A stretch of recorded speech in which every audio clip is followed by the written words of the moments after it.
नमस्कार जी, good morning one and all. जल्दी से जल्दी जुड़िए, थोड़ा चर्चा करते हैं। एक पॉलिटिकल चर्चा, बड़े दिन हो गए आपसे चर्चा किए हुए, और लगातार आप लोगों की नज़र विधानसभा चुनाव पे बनी होगी, किसको टिकट मिल रहा है, किसको नहीं मिल रहा है, ये तमाम चर्चाएं हैं।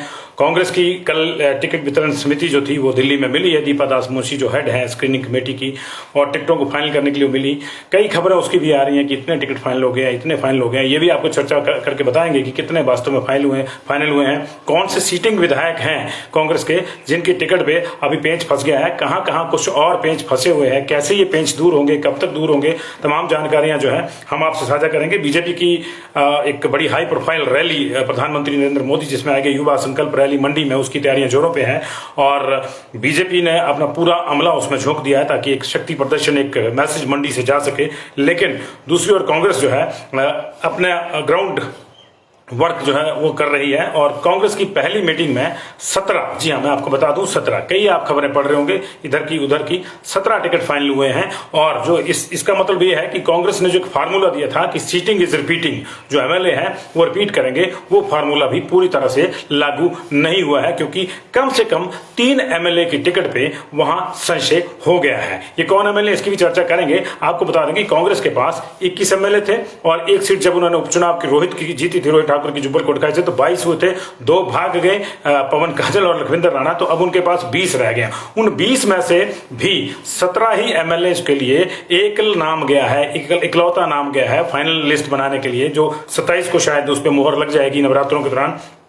दूसरा नवरात्रा होगा तो 27 पे मोहर लग जाएगी उस पे। लेकिन अभी 3 जगह पे टिकट जो है बड़े इंटरेस्टिंगली ढंग से होल्ड कर लिया। होल्ड इन द सेंस कि ऐसा नहीं है कि उन लोगों को ये कहा गया कि आपको टिकट नहीं मिलेंगे, लेकिन वहां पे कांग्रेस को शक है कि यहां कुछ ना कुछ गड़बड़ होगी। अब वो गड़बड़ इस तरह से होगी कि एमएलए लोग भाग जाएंगे, ये वहां ज्यादा विरोध है। इस चीज की चर्चा अभी बाहर उतनी नहीं आई है, लेकिन कांग्रेस को कहीं ना कहीं डर है कि यहां पे कोई ना कोई प्रॉब्लम आ सकती है। इसमें से मजेदार दिलचस्प ढंग से एक कांगड़ा जिले के सीटिंग विधायक है, और एक कांगड़ा संसदीय क्षेत्र के, एक हमीरपुर संसदीय क्षेत्र से 2 हैं नाम इस तरह से। तो यहां पे चर्चा है। हालांकि एक संशय जो है शिमला संसदीय सीट पे भी है, लेकिन मैं आपको बता दूं, चाहे हमीरपुर वाले मामला है, चाहे हमीरपुर संसदीय क्षेत्र का मामला, चाहे चंबा कांगड़ा का है, चाहे शिमला सोलन सिरमौर का है, लेकिन वहां पे ऐसा नहीं कहा गया है कि आपको टिकट नहीं मिलेगी, लेकिन वहां पे बैकअप प्लान जो है वो कर लिया है। बैकअप प्लान लगभग 8 जगहों पे कांग्रेस ने तैयार रखा है, और कहा गया है कि 8 जगहों पे सेकंड लाइन में बैकअप क्या होता है ये देखा जाए। दैट मीन्स कि कांग्रेस को लग रहा है कि अभी भी उनके 7 या 8 लोग बीजेपी में जा सकते हैं, क्योंकि बीजेपी की प्लानिंग कुछ इस तरह से होती है कि एक तरह से लोगों को उठाते हैं और उसके बाद दूसरी पार्टी को सत्ते में डालते हैं। लेकिन कांग्रेस अब इसके लिए भी एक प्लान तैयार कर रही है कि हमको कहां कहां बैकअप। तो कांग्रेस ने एक तरह से चिन्हित कर लिया है कि कहां कहां कुछ गड़बड़ हो सकती है, कहां से कोई जा सकता है, क्या कोई हमीरपुर संसदीय क्षेत्र से कौन एमएलए जा सकता है, अगर जा सकता है तो उसका फिर सेकंड लाइनअप क्या होगा।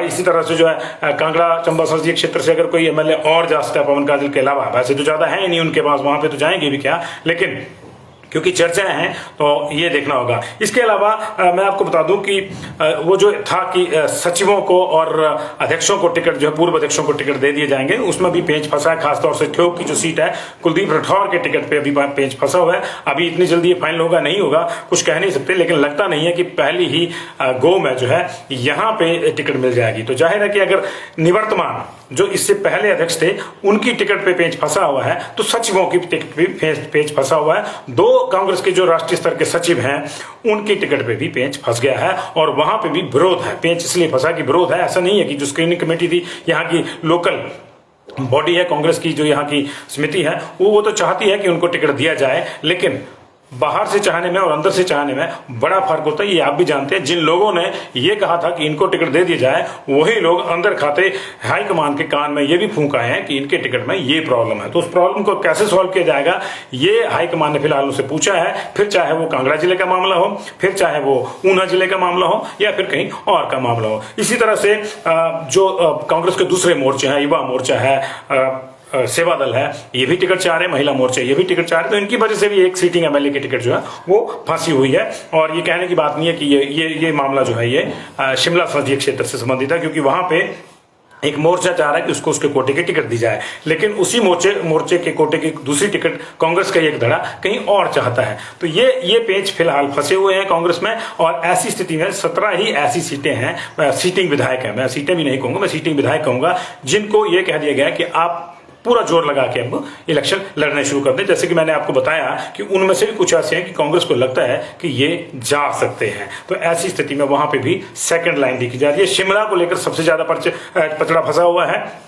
वहां पे एक नहीं अनेक, एक अनार 100 बीमार वाली स्थिति है। हरीश जनार्था को लेकर एक तरह से एक धड़ा आश्वस्त है कि उनको टिकट देनी है, लेकिन वहां पे कई लोगों की एंट्री है। यहां तक कि ये भी चर्चा है कि हर्ष महाजन वहां से टिकट लड़ना चाहते हैं, वो चंबा नहीं जाना चाहते। लंबे समय बाद उन्होंने कांग्रेस का कार्यकारी अध्यक्ष बन के वापसी करी है पार्टी के कार्यक्रमों में सीधे तौर पर। तो उनको भी उनका नाम भी वहां पे चलने के कारण शिमला की सीट जो है वो बड़ी दिलचस्प हो गया। हालांकि इस दिलचस्पी का जो फायदा है, इस लड़ाई का जो फायदा है, वो कहीं ना कहीं बीजेपी की जो सिटिंग मंत्री हैं, जिनके बारे में चर्चा चल रही है कि भारद्वाज जी का टिकट बदल जाएगा या कट जाएगा या क्या होगा, ये होगा, अभी चर्चाएं हैं सारी। जब कटेगा तो पता चल जाएगा, बदलेगा तब भी पता चल जाएगा। एक ही बात है कटना बदलना, तो ये मिलेगा तब भी पता चल जाएगा। लेकिन उनके लिए स्थितियां ये थोड़ी राहत भरी हो सकती हैं, क्योंकि अगर शहरी कांग्रेस शिमला की जो है वहां पे लड़ाई पड़ी रहती है तो उस लड़ाई का लाभ उनको मिल जाएगा। और होता यही है, जब आपस में एक ही पार्टी के लोग लड़ते हैं तो विरोधी पार्टी को लाभ मिलता है। लेकिन मंडी में भी इसी तरह की दिलचस्प स्थिति है। लगभग ये भी एक कल डिस्कस हुआ कि मंडी में क्या किया जाए। तो जहां बाहर हिमाचल में कहा जा रहा था कि ये हम मान के चल रहे कि हमने मंडी में अनिल शर्मा को टिकट देना है, लेकिन वहां हाईकमान ने जिस तरह से अनिल शर्मा का रुख है, कभी इत डोलते हैं, कभी उत डोलते हैं, कभी उनको बीजेपी अच्छी लगती है, कभी बुरी लगती है, कभी कांग्रेस अच्छी लगती है, कभी लगता है कि लगे अभी वेट कर लेते हैं। तो उन्होंने कहा कि हम हाईकमान ने कहा कि वहां पे ज्यादा तरजीह देने की जरूरत नहीं है, आप अपना सेकंड प्लान, सेकंड लाइन जो है वो तैयार रखिए, उसको कैसे करना है। ये इस बात पे भी आप जो है बिल्कुल रिलाय ना करें कि अनिल शर्मा ही आएंगे। अगर उनको आना है तो जल्दी आ जाए, अन्यथा अब ज्यादा देर कांग्रेस नहीं करेगी। ज्यादा देर का मतलब है कि 27 तारीख की जो लिस्ट आएगी उसमें तो ये नहीं लगता कि मंडी की सीट को वो क्लियर कर देंगे, क्योंकि उसके पहले अगर ये कहा गया है अनिल शर्मा को कि आप क्लियर करिए कि क्या करना है क्या नहीं करना। अभी बेटे उनके कहीं से भी टिकट मांगते हैं। कभी एक जमाना था वो चचोट या नाचन, माफ कीजिए नाचनी चचोट या जो राज है वहां से टिकट मांगते थे, फिर वो अब वहां द्रंग से टिकट मांग रहे हैं। तो उनकी स्थितियों पर चर्चा हुई है कि क्या है क्या नहीं है। इसी तरह एक बड़े कांग्रेस के नेता जिन्होंने पिछले दिनों में कोई रोना रोया था, उनको लेकर भी कांग्रेस को थोड़ा संशय है कि उनके रोने का कारण क्या है, क्योंकि रोने का कारण सब जानना चाहते हैं। किशन कपूर रोए थे तो जाहिर है कि उनकी टिकट कटी थी तब रोए थे, और उसके बाद उनको रोने को जो है फायदा भी उनको मिला, उनको टिकट मिल गई थी पिछले विधानसभा चुनाव में। लेकिन अभी कांग्रेस के जो ये नेता रोना रो रहे हैं, इसको लेकर कांग्रेस हाईकमान थोड़ा मंथन कर रही है, क्योंकि लंबे समय से यही नेता चाह रहे थे कि उनको कांग्रेस की कमान दे दी जाए, उनको वहां प्रधान बना दी जाए। और अब अगर रोना रो रहे हैं तो उसके पीछे क्या है, बात आप समझ गए होंगे। बात मैं बिलासपुर की कर रहा हूं। दो चीजें वहां पे सामने आ रही हैं जो मुझे लगता है व्यक्तिगत रूप से, जो मेरा राजनीतिक अनुभव कहता है कि रामलाल ठाकुर के जो ये मूव है ये विशुद्ध रूप से पॉलिटिकल मूव है। ऐसा शायद इस बात की संभावना नहीं है कि वो बीजेपी में जाए। चर्चा चल जाती है जब कोई इस तरह से करता है, लेकिन उनके पॉलिटिकल मूव जो है वो क्लियर कट समझ में आ रहे हैं। एक तो वो उन्होंने सारे एक तरह से लॉबिंग जो है उनकी, एक तो बंबर ठाकुर के खिलाफ चल रही है। जब वो सफल तो होती हुई दिखी तो फिर लगा कि अब सुरेश चंदेल की एंट्री हो रही है, तो सुरेश चंदेल की भी एंट्री होगी तब भी उनके लिए दिक्कत है। क्योंकि देखिए कांग्रेस के तमाम लोग इस चीज को भी ध्यान में रख रहे हैं कि कल को हमारी अगर सरकार बनती है तो उनको क्या मिलेगा। तो जाहिर है कि अगर उनके ध्यान में ये बात है कि कल को कांग्रेस की सरकार बनती तो उनको क्या मिलेगा, तो जाहिर है कि एक और बड़ा कंटेंडर आ जाएगा सुरेश चंदेल के रूप में। और अगर वो भी चुनाव जीत जाते हैं और जो कांग्रेस को लग रहा है कि उनकी सरकार बन रही है, बनेगी या नहीं बनेगी तो आप लोग तय करेंगे, लेकिन उसके बाद उनका भविष्य क्या होगा। तो कोई भी आदमी जो है अपनी राह में कोई कांटे नहीं छोड़ना चाहता। कांग्रेस की दिक्कत यह है, उधर बीजेपी की दिक्कत यह है कि वो कांटों को तो निकालना चाहती है लेकिन गुलाब कमल कहां से लाएगी नए, ये प्रॉब्लम है। तो बीजेपी की बातें बाद में करेंगे, लेकिन फिलहाल कांग्रेस की स्थितियां यह है कि अभी जो उनके विधायक है उसमें से भी 17 को ही एक तरह से सिंगल नाम भेजा गया है, और आप मान के चलिए कि उनकी टिकट हो गई है। लेकिन 3 एक जगहों पे जो है अभी कुछ पेच फंसा है, वो क्लियर हो जाएगा या नहीं होगा ये तो वक्त बताएगा। एक साइड में तो लगना ही पड़ेगा, ज्यादा वक्त अब है भी नहीं। लेकिन पदाधिकारियों को लेकर कई जगह पेंच है, कई जगह पे मारामारी है, व्यक्तिगत रूप से भी। दो तरह के लोग हैं। कांग्रेस की समस्या यहां पे आ गई है कि कांग्रेस चाहती है कि जिन लोगों ने पृथ्वी परिक्रमा करी है, यानी जिन्होंने ग्राउंड पे काम किया है, उनको आगे बढ़ाया जाए। लेकिन कुछ लोग जो है गणेश परिक्रमा वाले जो दिल्ली जाते हैं और गणेश परिक्रमा करते हैं कुछ नेताओं की, और फिर वहां से उनका नाम इधर डाल दो, लिस्ट में डाल दो, पैनल में डाल दो, ये चीजें शुरू हो जाती हैं। तो ये कांग्रेस को पहली बात, उसके अध्यक्ष बहुत ज्यादा हैं, फिर अध्यक्ष के बाद कुछ और नेता हैं जो प्रभावी हैं, जो दौड़ में हैं, उनसे उनकी भी जो है पसंद नापसंद देखनी है।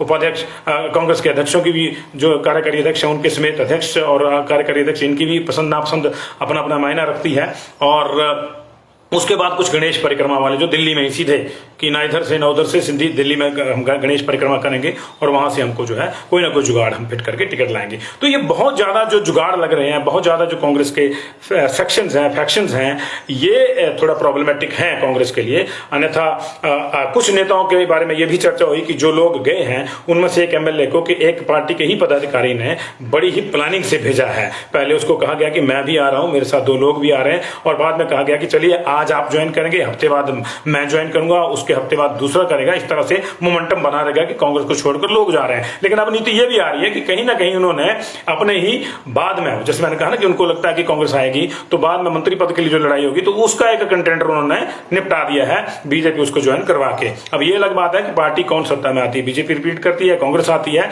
ये बाद की बात होगी। ये तो जैसे मैंने कहा कि आप तय करेंगे। लेकिन दिलचस्प स्थितियां हो गई हैं। दूसरे नवरात्रे तक या तीसरे नवरात्रि तक कांग्रेस, यानी 27 को उसकी अगली मीटिंग है, वहां कुछ टिकटें घोषित कर सकती है। लेकिन अभी कुछ टिकटों पे पेंच फंसा है, चाहे वो ठोक की टिकट हो, चाहे वो किन्नौर की टिकट हो, क्योंकि वहां पे भी युवा मोर्चा जो है, युवा कांग्रेस वहां टिकट मांग रही है। लेकिन बहुत से लोग सीटिंग विधायक, क्योंकि फार्मूला है सीटिंग इज रिपीटिंग का, तो उस पर भी मंथन हो रहा है और कहाँ ये मामला जाता है, कहाँ नहीं जाता है। इसके अलावा जो बड़े पेंच फंसे हुए हैं वो एक तो कसौली में फंसा हुआ है। कसौली को लेकर भी चर्चा है कि वहाँ के जो पुराने प्रत्याशी हैं विनोद सुल्तानपुरी, वो शायद उनके बारे में चर्चा है। उन्होंने कभी ऐसा कुछ शो नहीं किया, लेकिन चर्चा है कि इधर चले जाएंगे, छोड़ के चले जाएंगे। तो उसको लेकर भी सेकंड प्लान वहां पे देख रही है कांग्रेस। और पच्छाद को लेकर काफी मारामारी मची हुई है, क्योंकि गंगूराम मुसाफिर किसी भी स्थिति में ये नहीं चाहते कि वो अपना स्टेक छोड़े, लेकिन कांग्रेस चाहती है कि वहां नए टिकट दी जाए। जो दयाल प्यारी जो बीजेपी से आई हैं उनको लेकर वो चाह रही हैं।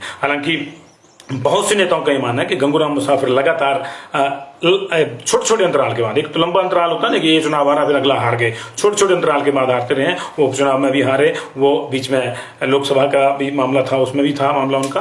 तो लगातार कई चुनाव आ रहे हैं, तो अब उनको रेस्ट करना चाहिए, ये कहा जा रहा है। इसी तरह चंबा की एक सीट पे भी किसी को कहा जा रहा है कि अब आप रेस्ट कर लीजिए, बहुत हो गया, और नई पीढ़ी को मौका दीजिए। कितने मौके मिलते हैं, कितने नहीं मिलते हैं। नई पीढ़ी पुराने नेताओं को पार्टी का मार्गदर्शन देने के लिए, थोड़ा रेस्ट करने के लिए मना पाती है, नहीं मना पाती है, मानते हैं नहीं मानते हैं, या पुराने वाले नयों को ही निपटा देते हैं। तो ये भी देखना होगा। कांग्रेस को आपस में ही निपटा देती है, ये भी देखना होगा। बीजेपी की स्थितियां तो तब आएंगी जब टिकट की बात होगी। बीजेपी अभी रैली पे फोकस कर रही है, श्राद्धों में रैली हो रही है, इसको लेकर भी चर्चा है। लेकिन कांग्रेस जो अपना पहला जो है उसको लगता है इस तरह की चीजें देखनी। बीजेपी चली हुई है अपने मोमेंटम में, उसको श्राद्ध नवरात्रि से शायद कोई उतना प्रभाव नहीं है। लेकिन सब कुछ तय होने के बाद भी कांग्रेस को लगता है कि अच्छी शुरुआत नवरात्र में होनी चाहिए। तो देखिए कौन आता है कौन नहीं आता है। फिलहाल आपके साथ लंबे अरसे के बाद जुड़ा हुआ, अच्छा लगा, आप भारी संख्या में जुड़े। इसको काइंडली शेयर कर दीजिएगा। ये भी बहुत सी चीजें हैं, मैंने जैसे कि कहा कि होनी है। आम आदमी पार्टी ने भी अभी 4 टिकट अपने तय कर दिए लंबे अंतराल के बाद। उनका भी लग रहा था, जिस तरह से उन्होंने ढोल बजाना शुरू किया था,